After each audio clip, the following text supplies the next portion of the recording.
All right, welcome to the first LC Titan Hangout. This is a hangout on air. Hopefully, I'll be doing these about once a month, and we'll get some information out later on where you can find the recording for this and the website that has the future ones on there. There is a special guest in the room. Heather, go ahead and introduce yourself. Hello, I'm Heather Callahan with Northwest Public Schools in Grand Island, Nebraska. So I'm happy to be joining Josh today for this first hangout. Hopefully we can get through some things that would be ahas for Google Classroom. So I'm excited. Thanks, Josh. Absolutely, and that's kind of with Hangouts on Air. We just want to touch base a little bit about certain things. And one thing that's been really big in both of our districts is Google Classroom. Heather's district went one-to-one a few years ago and then introduced Chromebooks this year to her students. My district, Lewis Central, handed out Chromebooks last November. So both of our districts were really excited about Google Classroom, and so we wanted to go ahead and just kind of share some of the things that we've learned over the last couple weeks. And so what I'm going to do is kind of share my screen. And I want to talk about a couple different things. First off, if you want to connect, if you're in Google+, the Q&A feature should be working, hopefully. You can also tweet at us with the hashtag LCTech Hangout, excuse me. And you can post it as a comment on the Hangout page. We will, if we catch those during the broadcast, we'll try and answer them. If we don't, we'll check in at 4:15 when we finish up, and hopefully we'll get our questions answered then. We're not going to do a whole lot of this is how you set up Google Classroom, because both of us have done that in our district already. If you want some more information about this, and I'll send this link out at the end of the show, bit.ly/Josh@LC is the Google site that I've been using to kind of just gather information. I've gathered a ton of stuff from other people. I'm lucky to have such a great PLN that I can steal from and don't have to recreate the wheel. There is a Google Resources tab there, and then there's a Google Classroom one. One thing that's linked there, Aaron Svoboda from Kearney Public Schools has a short little short five video playlist of really step-by-step of setting up Google Classroom. So we're not going to talk as much about that today as we are kind of some of the ahas. Another thing that we want to take a look at, this is some of the data. I'm new to Brightbites. My district, I'm new to Lewis Central, and they took the Brightbites survey. They are at Brightbites on Twitter. And this was some great information that I've been kind of pouring through and looking at. One of the questions that both of us, Grand Island Northwest does Brightbites as well, and we'll look at theirs. But these are teachers express interest in the following educational PD, and we really think Google Classroom meets, in our case at Lewis Central, the classroom management with technology, which was second on the list. 54% online collaboration. Google Classroom meets that as well. Number 5 here on our list is 28% for online writing. That's something that teachers were interested in. And so Google Classroom really can hit all of those. Heather, you want to talk a little bit about Grand Island Northwest there?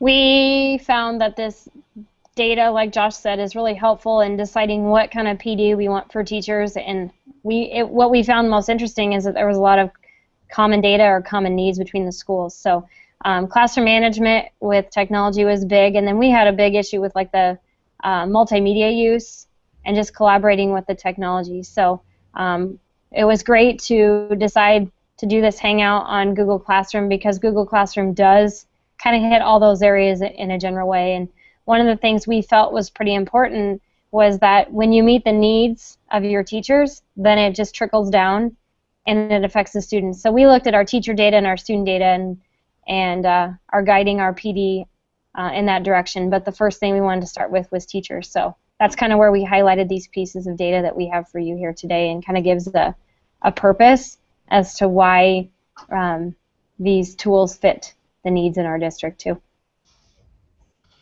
One thing that I want to point out as well is if these might be a little bit hard to read, we will have the Google Classroom slides up here towards the, or on the same place where you'll find the video recording. Again, we'll share that at the end. So some of the topics that we want to talk about, again, these are things that as we've gone out and talked with teachers, they've kind of been ahas for us. We either talk about them or do a quick demonstration of them. I am Heather has made me a student in her class, and so we'll look at that. Class resources in the About section, some grading options, when teachers can edit versus students editing, composing emails to a teacher versus the whole class, and notification reminders. The first one, this is, I don't know, and Heather, maybe you know, I don't feel like you can contact the central office at 5010. the very beginning. I feel like maybe just a little bit later. Do you know? So can you say that again, Josh? Sorry, we had a loudspeaker issue. What was your question? The About button there in Google Classroom, yeah. Did that come out originally? Yes, I think so. A lot of our teachers haven't really utilized that a whole lot. I was talking with one who he used a blogspot or a blogger site last year and used it very well. And he was talking about, well, I have this Google Doc that they use all the time, and so I just have them go to my blog and get it there. And so we thought, well, you could just put it in Add Materials. If you click on Add Materials, you get the same options that you do when you do an assignment. So you can do any link, a video from YouTube, something from your Google Drive, any of that. And it's kind of just like a static place. If you want to do like your syllabus or, again, like he said, a resource that you always use, that is kind of a place to do that. And if you look on the slide, you can see with the stream, students, and About, which are the three buttons you have across the top. It's just under your picture. Click on About, and then there's just that Add Materials button. We just found that was a great place. I had a question from a teacher that said, what about course resources? And another Google guru, Mickey Mueller, made a comment and said, why don't you put it in About? And that just made perfect sense because as teachers are posting things, it creates a stream of posts, whether it's a teacher post or a student post in your class. And so if you have materials that you've given out in August, for example, and the students don't reference it till the end of the semester, maybe right before the semester final in December, they're really going to do a lot of scrolling to get to that resource. So if you post a general resource, whether it's an L to J list or, like Josh said, a syllabus, you've got that in the About and you don't have to do all that scrolling. So that was kind of an aha moment for us, was just that easy access place to put that. And so I think a lot of teachers just felt the About section was about their class, and you just kind of overlooked that Add Materials piece there. And I think, kind of like you said, it makes total sense. It sometimes just needs to take someone else to say it for it to click. But yep. Thankfully, we know smart people like Mickey.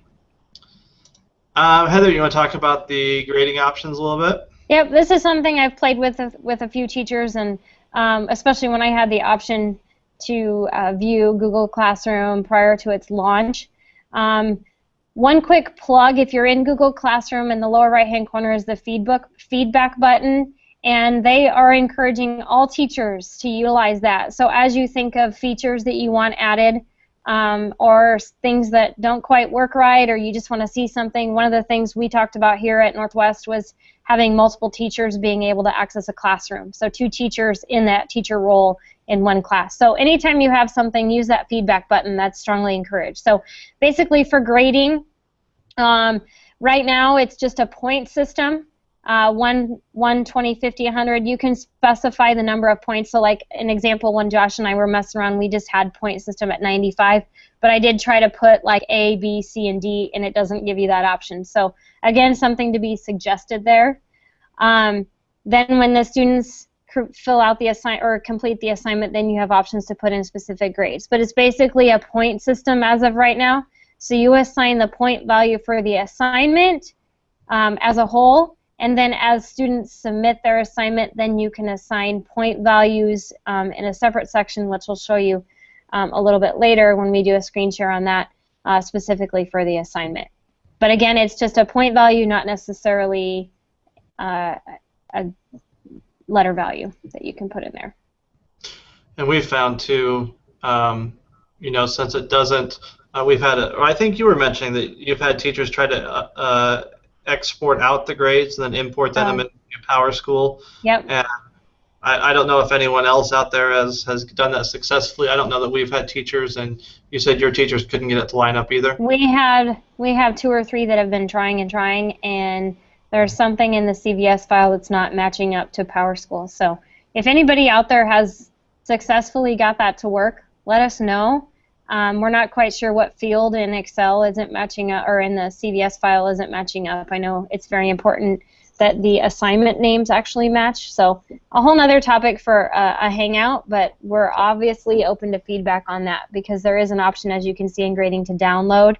But as far as uploading to PowerSchool, haven't had an option. And maybe those of you using Infinite Campus have had luck. I don't know. So we're looking at that. All right, next thing that we want to discuss is editing of assignments. And this is one that when I introduced this to our 2nd through 5th grade building, this is one of the first things that came up. So when there is an assignment and a student submits the assignment, then a teacher on their list sees that that student has submitted it. But a student then cannot edit the document unless one of 2 things happen. They can either unsubmit their document, which means the teacher does not have access to it, and they could not then grade it or give feedback on it, or a teacher can return the assignment, and the student then regains their editing rights.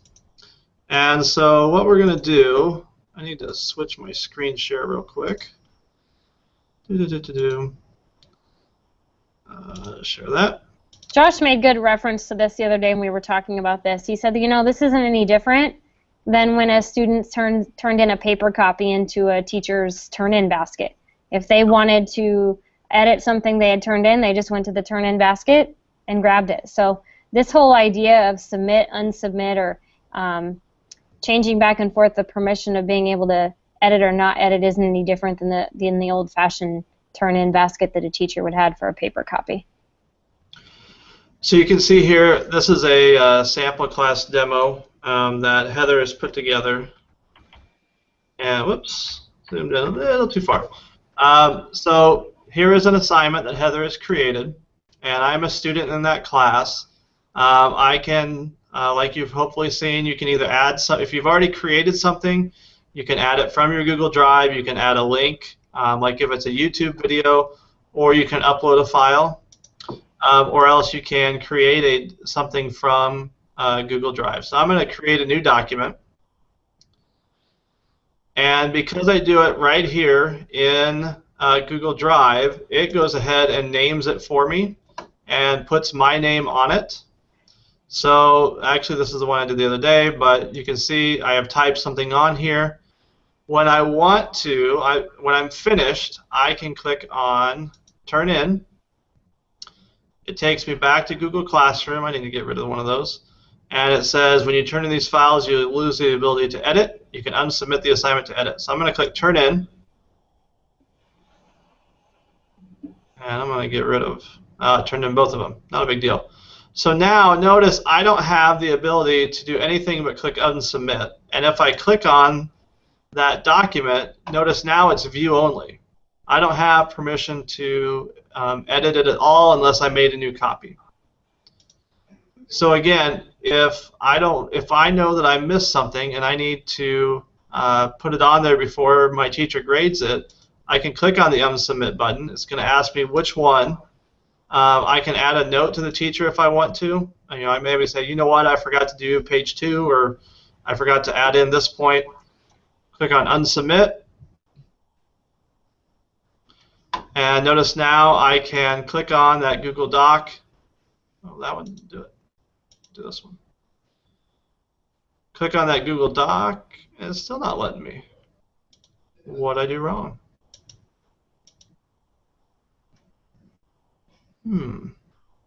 Oh, there it is. Sorry, I just wasn't patient enough. So now I have all of my editing tools. I have my turn-in button back. And I have, if I go back to Google Classroom, I have the resubmit button if I wanted to. So not a huge deal, but it is something to know. Teachers, that was a big question they had to go along with submitting files. Perfect. Let me... That one. All right, next up. Composing emails. This is a Heather one. Okay. And this was kind of an aha thing. I had a teacher, actually the first instance was a student that's involved in a classroom, in different classes, came to me after school one day and said, Mrs. Callahan, I was gone from school the other day and I emailed my teacher, and then everyone in the class said that I emailed everyone.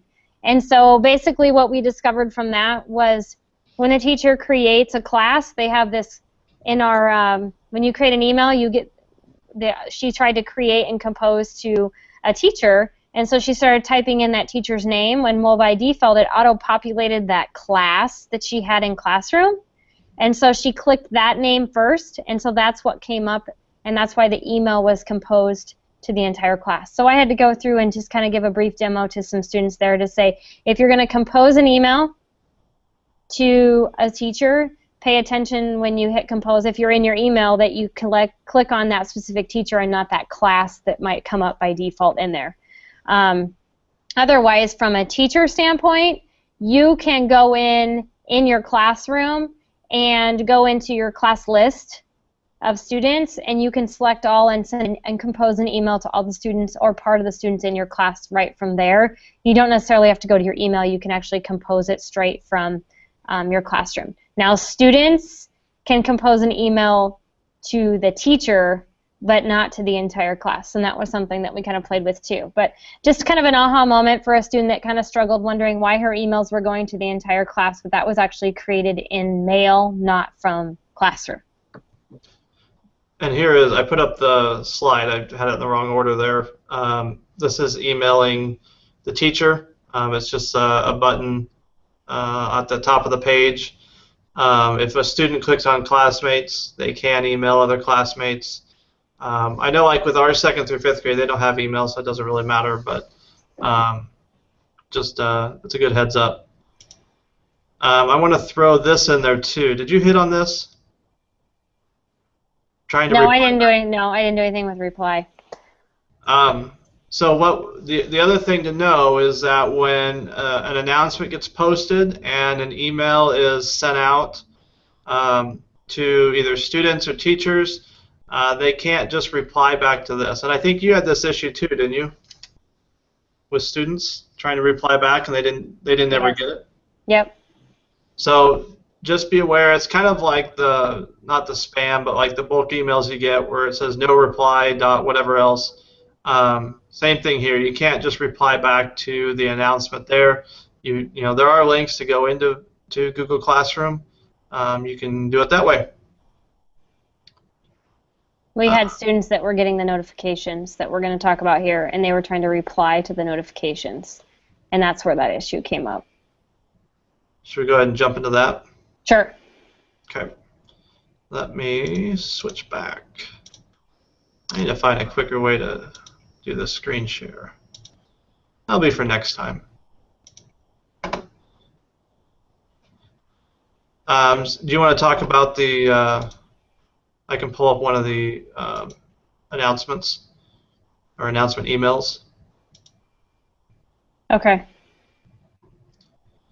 So these are, sorry, I'm reading it from the screen here. Oh, okay. Well, this so is, these, go ahead. Go ahead.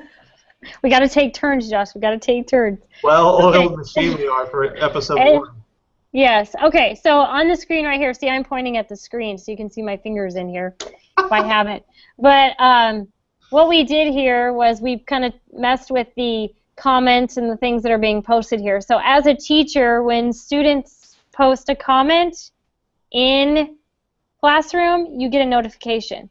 So Josh is pulling up the screen now. So when that comment came through, I received this email saying that she commented in my classroom. So this was an email that you wouldn't want to reply to, but I got the email because there was a comment made in there. So that's the notification that they're talking about, that we had a student actually trying to email a teacher and couldn't, and this is what we had to talk about, was you're not replying to, it's not really from the teacher, it's an email from Classroom, it's a notification email. So just some minor things that maybe even teachers don't quite understand as far as how to troubleshoot those things when their own students are having issues, so that was something that was kind of helpful to figure out.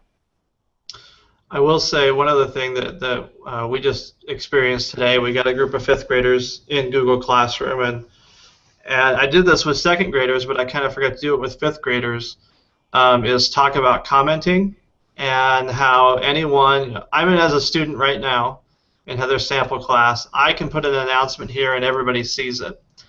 And we weren't very clear with 5th graders about that today. It's funny, they're using Classroom as a step to go to their Google group, and so I wasn't expecting to spend much time in Google Classroom, and so we had a 5th grade girl who posted something. It was something like, I'm scared, or something like that, something not kind of dumb, and then everybody saw it, and it's like, oh yeah, we didn't really talk about that. So that's we had a good conversation with that, and with Google Groups, that everything you put here goes out to everyone who's in this class, and it has your name automatically attached to it because you're signed in with your Google account. So that's a good conversation to have. Great digital citizenship conversation. I know one of the feedback suggestions that I've heard quite frequently is just the teachers being able to moderate posts before they go live. And I definitely see pros and cons for that, because you want students to learn right from the beginning like you said, how things work, and you're lucky that that post was appropriate, but you never know what is and isn't. So there definitely is a concern for some that want that moderating piece, but as for right now, it's just a great opportunity to talk about that digital citizenship and that digital footprint, I think. We were really lucky because the teacher didn't bring her computer either, and the computer connected to the projector was in as a student, so we didn't have an admin device sitting around, so we're very lucky that it was that. Turned out okay. Let's talk about notifications real quick. Awesome. You want to do it? Sure, we'll pair it up again. Are you sharing the screen? Yep. Okay, so notifications, we talked about those notifications that you get. As a teacher, you may or may not want notifications turned on for certain classes when students reply to something or post something. And so when you go into your home screen on your Classroom, and you go all the way down, you've got your classes listed first, but you have to go all the way down for settings, and then that option there, when you click on settings, that's where you can turn on and off the email notifications. Now, personally, I would want those notifications to come through when people are commenting on posts and doing things, but there are classes where that may not be necessary or something. You're going to go in and check it anyway. It just forces you to go in and check it. And one of the things that I found that was kind of on my own fault, but I had trouble. I knew that there was an option to turn off notifications, but I couldn't find it, and it was because when I went into my Google Classroom, I had so many classes set up that I had to really scroll down to find that setting. So if you have a teacher that can't find it, I guess I would call it a blonde moment or something. I didn't scroll all the way down because I had so many classes, and so sometimes that setting button gets all the way down there. And that's hard being so important. Any other ahas you've had in the last couple days, Josh, since you've talked? No, that's really the whole digital citizenship piece. That was kind of the big one that we've had lately. Other than that, that's kind of that's been the biggest one. Awesome. Fortunately, you never know. Yep. Well, I look forward to the changes and the continuing growth with Google Classroom. It's turned out to be a real positive piece to work with our Chromebooks and our GAFE environment here at Northwest. So I'm excited to see how things continue, and as we continue to get teachers on board and students using it. I taught my first Stop It class, speaking of digital citizenship, today.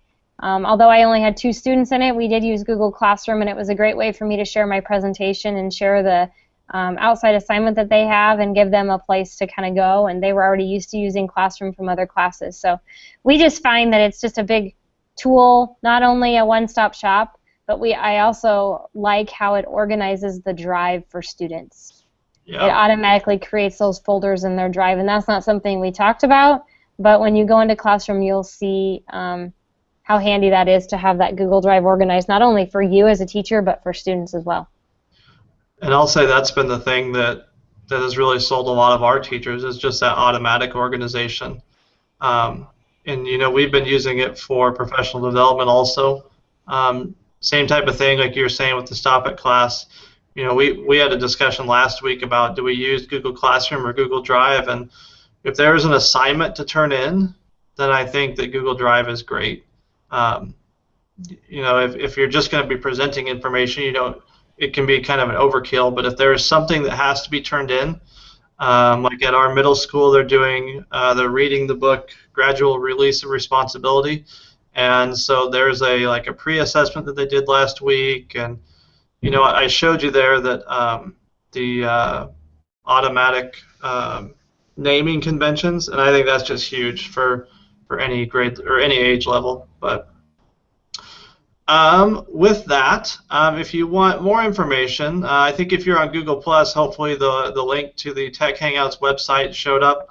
Otherwise, if you go to bit.ly/Josh@LC, you can navigate over to the Tech Hangout page, and you'll find recordings and other information, including upcoming schedule. The next one is scheduled for October 14th, talking about online formative assessment with Socrative and Kahoot. Heather, thank you so much for taking time out of your day and joining us. Awesome. Thanks for having me. It's fun. All right. We'll see everyone later.